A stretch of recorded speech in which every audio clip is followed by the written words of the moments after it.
Hello everybody, it's the Eric Freeze, and here is this white Westinghouse dehumidifier I have. I was going to make a video saying how it doesn't seem to be working properly, but it seems like it is somewhat working. I don't know. So my issue with it is it will freeze up, this whole outer coil does, and then it starts to do the inner coil, and about halfway through the inner coil it starts to just get kind of warm, and eventually right here it just turns from warm into room temperature on the line. For once it's actually icing up on this line, but this will go down and then go into return over here. And this one here, you can't tell, there's no frost on it. It's actually starting to somewhat frost up, so maybe this explains the times of how this thing does the random defrosts on occasion. But what happens is this line right around here at the top, I would say, right around this area, it will normally just like stop working normally, and it will just get warm or whatever, and then because of that this will frost up. The defrost sensor is all the way over here on the return line, so it doesn't know that it's it doesn't know that it's being frosted up, and therefore it can't like prevent this right here from happening, and because of that it doesn't really dehumidify the way it's supposed to. And I have a feeling this thing is way too inefficient if it keeps freezing like this. Now, this could be because of the inclement weather or whatever, but even when we were testing this in a warm environment, it was still doing the same thing. Let's see if we got anything on the inside here, like, see if any of the lines look frosted, because they look fine. This stuff going back into the compressor anyway.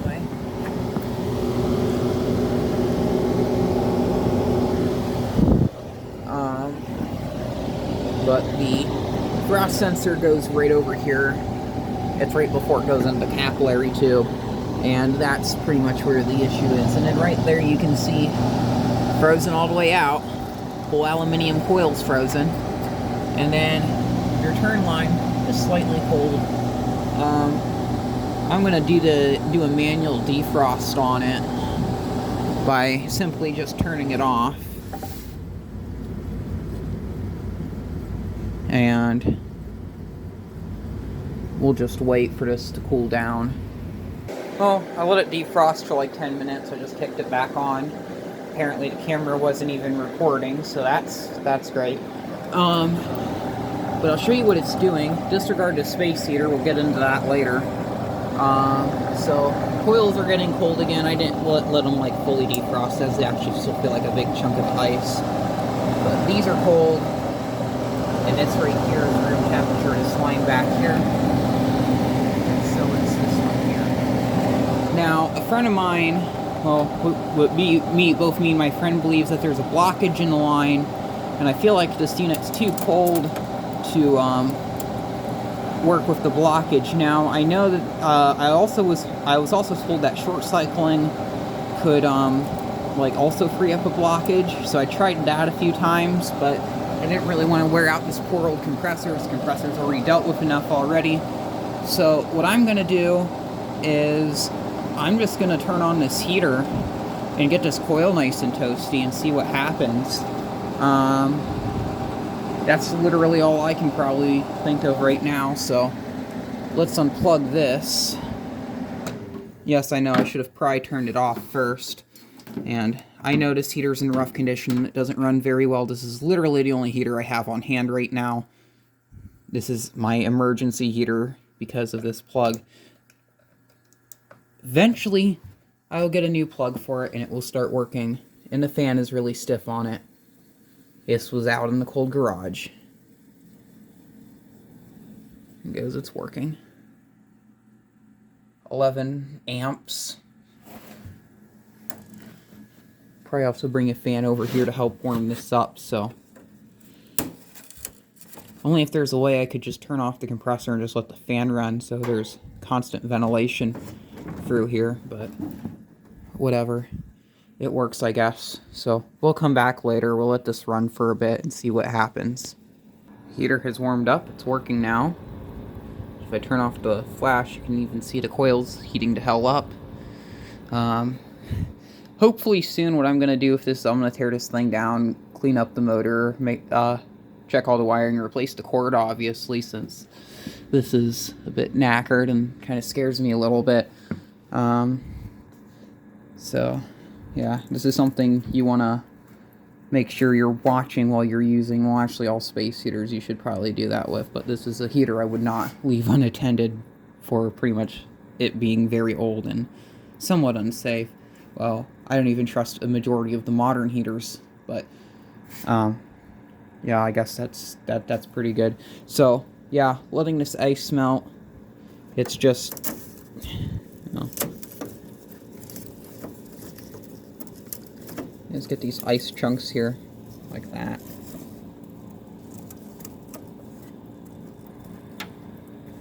But so wait for that to stop, and then eventually we'll fire this thing back up once these coils get pretty toasty. Would like, once again, if I could just run the fan, so I can just like blow the fan through this and just get it all warm, I guess, but I don't think it's that easy. I got the rest of the condensate out, so I just backed the thing right up against here. Now realizing this might be a bad idea since the plastoid that holds this bracket on, I don't really even know what that bracket's for, but it's being supervised anyway. We're going to try to get this coil red hot. Well, looks like there's still a bit of water coming out, but no big deal. Try to get this coil, like, warming, like, really warm. So, hopefully, if this coil's warm, something like it will work, or something like the blockage will go away. Hopefully, we'll see if that works. This might be a pretty far out idea of getting it working, but we'll see. There's a first time for everything, so you can feel some of the heat resonating through the unit. So, I'd like to have the fan running, so I can just kind of like keep everything like working and all. I'll see if I can actually run this simultaneously with the heater. So, that's running, the heater's running. I hear the refrigerant noises.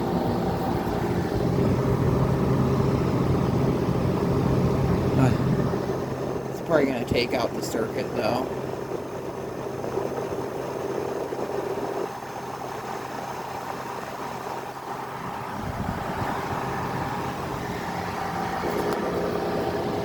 The coils are actually getting somewhat cold.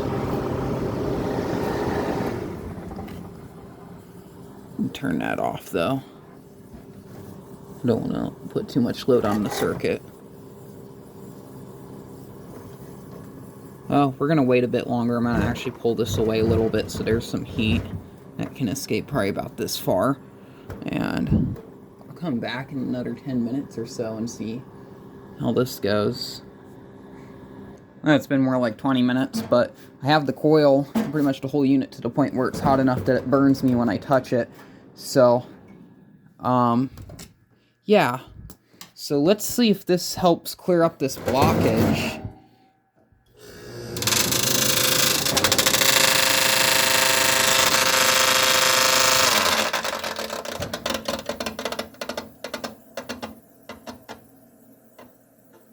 Well, that's not good.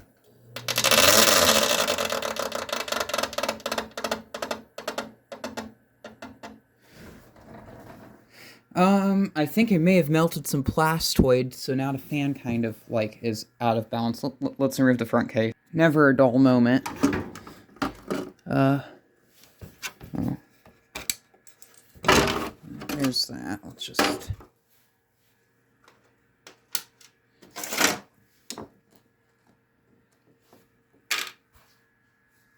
Let's see, where is she? I don't see where it's rubbing, because it doesn't look like it's rubbing anymore. Oh, let's fire this back up and see what this does.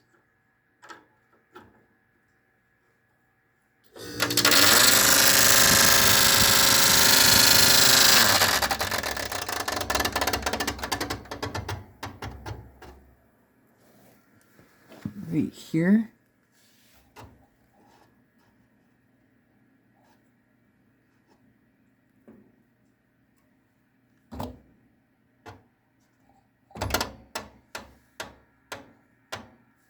It's like rubbing right there.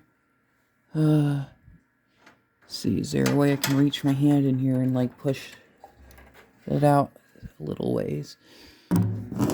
Probably shouldn't be doing this with the units energized, but whatever.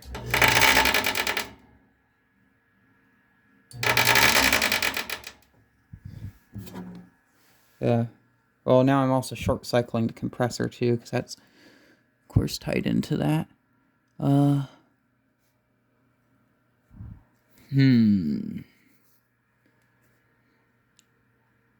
If I, like, move the motor in a different position, it will, like, fix it. I don't know.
So we're back to the point where the coils are like scalding hot to touch.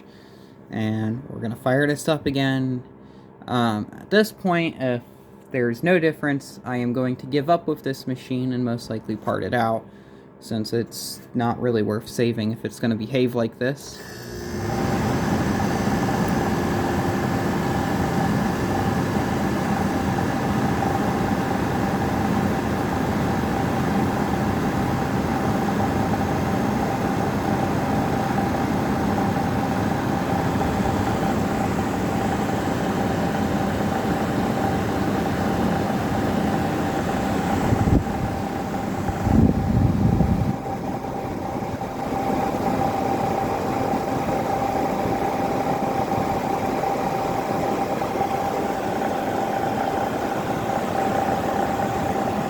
Something I do like about these old dehumidifiers is just how simple they are on the inside.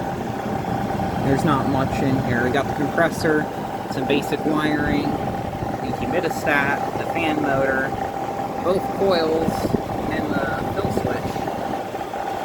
Modern ones, they have all that, but then they get these complicated plastic frames, and they put the coils in at weird angles and stuff. That one over there is the same way. It's just all simple. We got the humidistat, fan motor, compressor, and wiring, and both coils, obviously.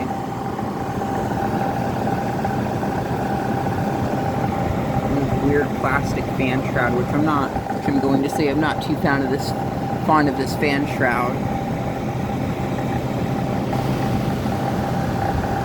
I am starting to say it is still feeling warm. Let's see how these back coils are getting.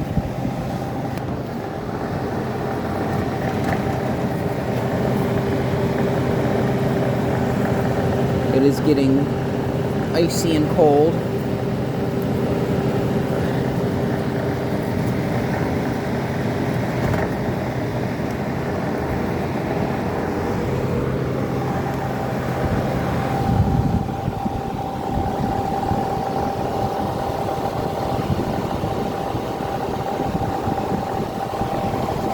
I like the sound of the fan on this. This has a nice fan noise.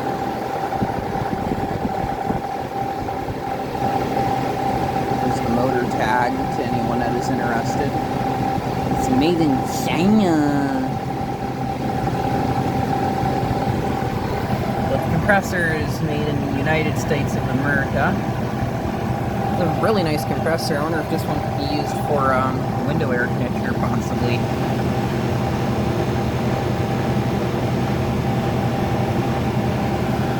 Nice feet.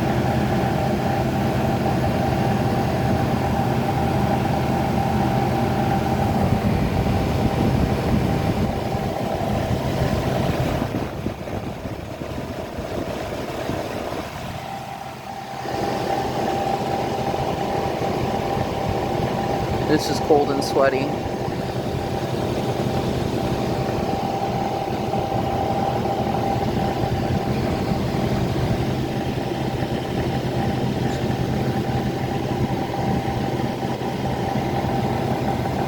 These reciprocating compressors, they seem to run at a much lower temperature than the rotaries.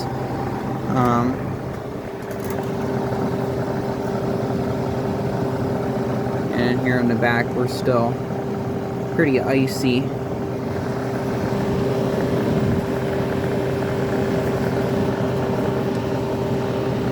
Oh, it's still not cold yet. Still not cold on that line. The other ones are cold and sweaty. This one just isn't. It's like no.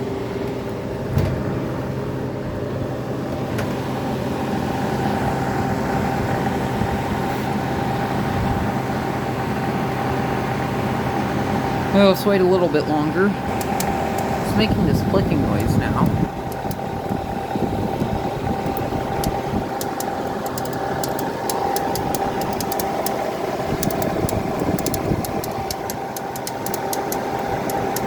Can't tell where that's from. This thing, something's hitting the fan.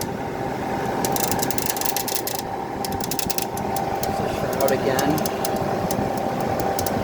Of course, it's a shroud.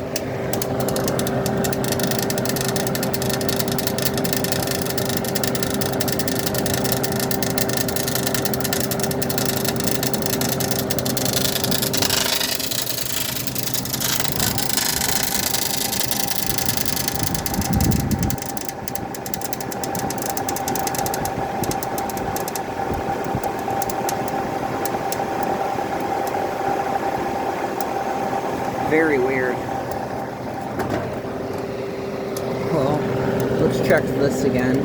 Still warm. Still warm. This is cold.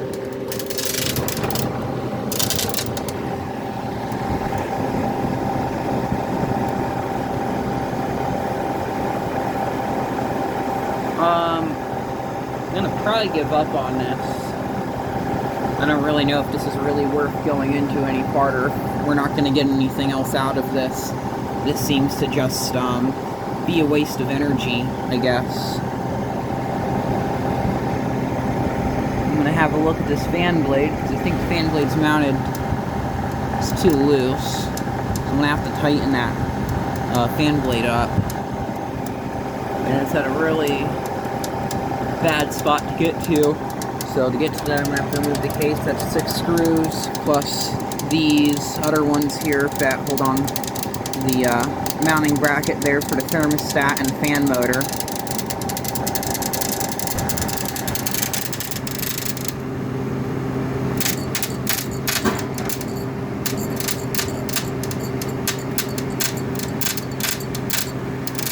Probably shouldn't be shaking it like that.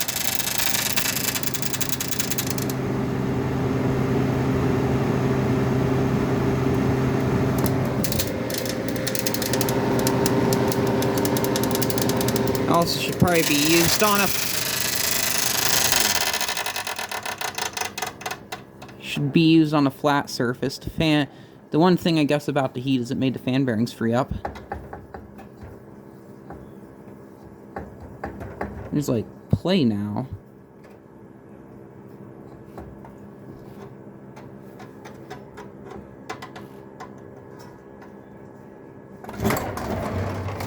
I'll say at this point, since there is no progress at all with this thing, I'm just gonna give up on it. I'm gonna do some research about refrigeration blockages. But as of right now, this is gonna set aside and do nothing until I can figure out how to fix this the right way, or if it can't be fixed and this thing gets scrapped. So thank you very much for watching, and keep the breeze.